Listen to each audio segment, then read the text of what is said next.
number. The MTN number you have dialed is currently switched off. Please try again later. Thank you.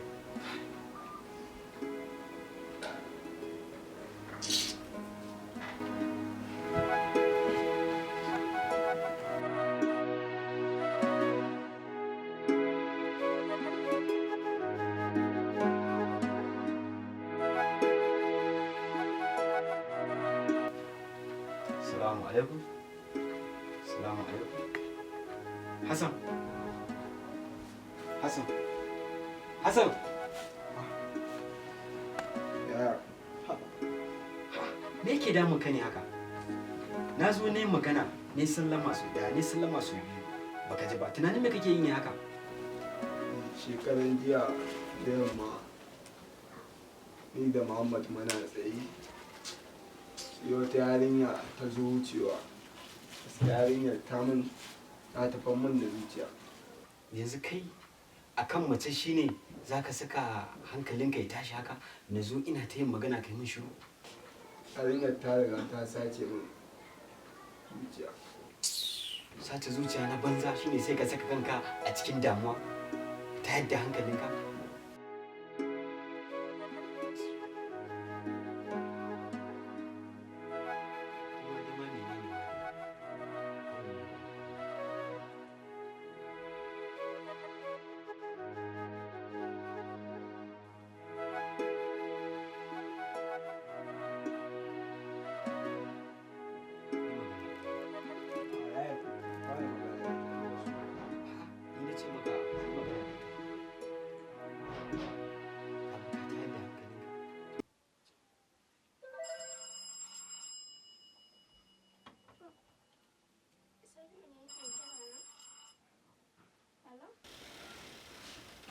Hello?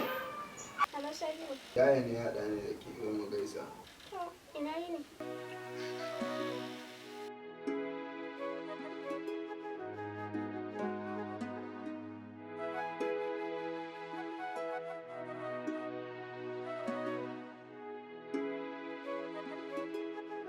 Kawai ka shirya zuwa da anjima za mu je can wajenta, ni zan tafi yanzu. Ok, to ba da. Amma fa ka bar wani tunanin nan.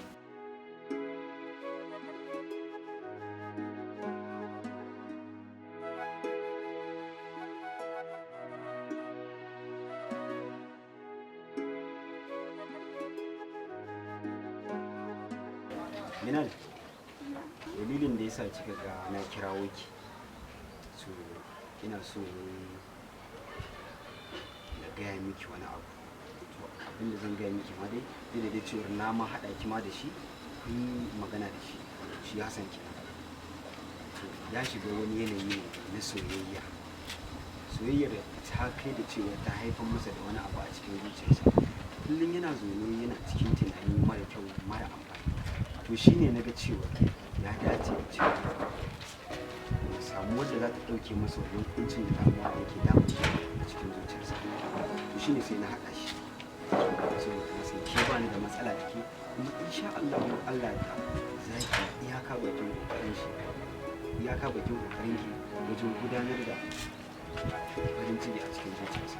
Na san kuma ba za ki iya yin amma ki gashi. To shi kenan babu matsala. Kowace mace burinta ya mata samun mijin aure.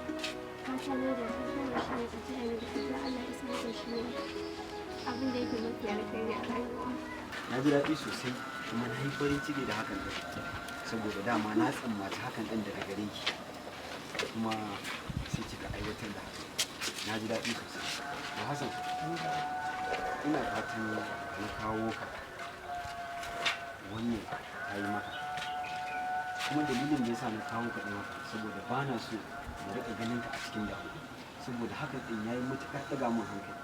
Ban ji daɗin hakan ɗin ba, amma na san rabuwa da abin da ake so akwai ciwo matuƙa, amma ka gani ka yi haƙuri. Me bi canjin da Allah ya maka kenan, wannan ɗin shi ne zai iya zama alheri a gare ka, amma ka yi haƙuri. Ka gani zai so a ce kun sami daidaito tsakanin da ke da ita, kada mu ji wani abu aka san wani abu mara daɗi, ina so na ji abu mai daɗi daga gare ka. Na samu amincewa daga gare ka, kai ma ina so na ji amincewa da ba damuwa kawai ba yana da shi nan ta yi so sai mu ba. to shi ke yanzu za ki ba shi lambar. Yanzu ni bara na je sai in ɗan ba ku je sai ku ɗan yi dai magana da kai ko ba ka ba? A yaya ka bari kawai. To ai mai da akwai magana da take so ta faɗa ko kuma kai ma kake so ka faɗa wadda ni za ku iya jin ko ba ka bane ba? Ni dai bara na ki ba shi.